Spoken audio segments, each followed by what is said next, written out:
शुरू होने वाला इस बार जो बजट सत्र है खास अहम रहने वाले, तो क्या क्या मुद्दे रहने वाले हैं?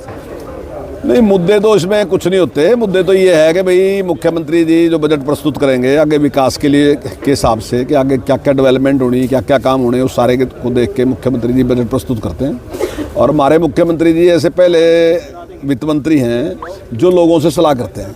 वो बिजनेसमैन से भी सलाह करते हैं, व्यापारी से भी सलाह करते हैं, इंडस्ट्रियलिस्ट से भी सलाह करते हैं, चुने प्रतिनिधियों से भी सलाह करते हैं। हर आदमी से, मतलब हर वर्ग के साथ सलाह मशवरा करने के बाद वो बजट प्रस्तुत करते हैं। और यही कारण है कि हर बार जो बजट प्रस्तुत होता है उसमें आलोचना करने के लिए किसी के पास कोई शब्द नहीं होता। रोड विकास का बजट होता है और निश्चित तौर से जिस गति से हरियाणा विकास कर रहा, वो मैं समझता हूँ कि देश में जो गिने चुने ही कुछ स्टेट हैं जो उस मतलब उससे तरक्की कर रहे हैं। सर, इसमें बात का कोई बजट सत्र है इस बार, क्योंकि 2024 चुनावी वर्ष भी है, विधानसभा भी और लोकसभा, तो उस अनुसार होगा या कुछ फायदा भी मिल सकता है जनता को? नहीं, जनता को तो फायदा मिलता है। अगर आप संतुलित बजट प्रस्तुत करते हैं जनता को उससे फायदा मिलता है। अगर आप लोकल भावना बजट प्रस्तुत करते हैं तो उससे जनता को फायदा नहीं मिलता। ठीक है, कुछ लोगों को फायदा मिलता है, लेकिन भविष्य में उसका उतना लाभ नहीं मिलता। तो हमने अब तक जो बजट प्रस्तुत किए हैं वो सारे के सारे विकास के बजट प्रस्तुत किए हैं जिससे जनता का कल्याण हो। केवल इसलिए नहीं कि वोट के लिए बजट प्रस्तुत करते हैं। तो वो हम उसी प्रकार से काम कर रहे हैं। अभी जो सेंटर का बजट आया वो भी आपके सामने है, और हरियाणा ने अब तक जो बजट प्रस्तुत किए वो सारे बजट जो थे ना इस हिसाब से प्रस्तुत किए कि आने वाले टाइम में हरियाणा आर्थिक रूप से मजबूत हो और हरियाणा की प्रगति हो। सर, 2024 चुनाव जैसे भी आप अधिवेशन से लौटे, दिल्ली का अधिवेशन था, तो क्या टिप्स दिए गए इलेक्शन या चुनाव को लेकर? नहीं, ये देखिए लंबे टाइम के बाद जो है हमारा एक मीटिंग ही होती है, तो उसमें जो भी काम सरकार ने किए उसके बारे में और भविष्य में कार्यकर्ताओं को क्या काम करने उसके बारे में माननीय प्रधानमंत्री जी ने कहा कि 100 दिन हमारे पास हैं।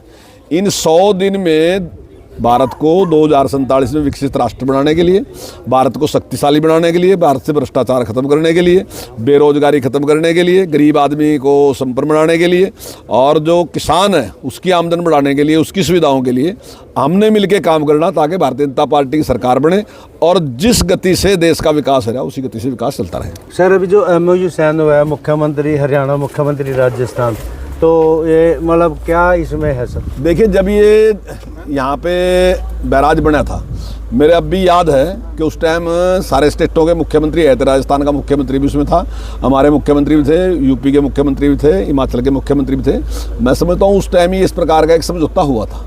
और हम इस बात का कोई वो नहीं करते कि अगर हमारे पास पानी है उसमें, अब मान लीजिए जो पानी है हम रोक लेते हैं वो तो किसानों को मिल जाता है, आगे फिर पानी का चोआ निकलता है। तो उसमें तो कुछ हिस्सा जो है राजस्थान का भी है, तो मैं समझता हूँ उसका कोई MOU हुआ है साइन, तो जो उनका हिस्सा है वो देंगे।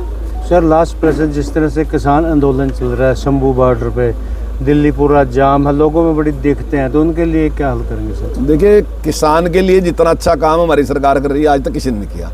हम 14 फसलें MSP खरीद रहे हैं। अभी आम आदमी पार्टी वाले लोग सेंटर के जिम्मे लगाते हैं, तो जब हम खरीद रहे आप भी खरीद लो ना। आप तो 2 से आप तो गेहूं और धान के अलावा कुछ नहीं खरीद ले। हम बाजरा खरीद रहे आप भी खरीद लो, हम सरसों खरीद रहे आप भी खरीद लो, हम सूरजमुखी खरीद रहे आप भी खरीद लो, हम चना खरीद रहे आप भी खरीद लो, हम मूंग खरीद रहे आप भी खरीद लो।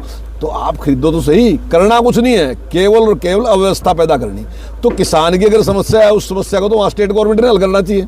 और अगर किसानों को भी कहीं जाना मान लो तो वो ट्रैक्टर चलने का तो साधन नहीं है। एक बहुत पुराना टाइम था, आज से 50 साल पहले, जब लोग बारात लेकर जाया करते ट्रैक्टर पर। अब नहीं कोई ट्रैक्टर में देता, कोई ले जाकर दिखा दोगे ट्रैक्टर पे, तो इसका मतलब तो बाधा डालने के लिए जा रहे। अगर आपकी कोई बात है शांति प्रिय तरीके से बैठो और कहो वहाँ, चाहे सेंट्रल गवर्नमेंट से वहाँ कहो, और सेंट्रल गवर्नमेंट के प्रतिनिधि तो यहीं रहे तो उनके साथ बातचीत करो। लेकिन अगर लोगों को परेशान करते हैं तो मैं समझता हूँ उससे वो ठीक नहीं है, गलत है। धन्यवाद सर। ये तो हमारे साथ शिक्षा मंत्री कंवरपाल जी ने बड़े विस्तार से बताया कि जिस तरह से दिल्ली अधिवेशन से लौटे हैं या MOU साइन हुआ है जिसमें राजस्थान और मुख्यमंत्री हरियाणा है, तो जो भी शेयर आएगा, और शिक्षा मंत्री कंवरपाल गुर्जर का यही कहना है कि वो उसी तरीके से हल हो जाएगा। और जो आने वाला समय है वो भाजपा का है, क्योंकि जो भाजपा काम करती है विकास पर करती है। यमुनानगर से देवदास शारदा, इंडियन न्यूज़ हरियाणा।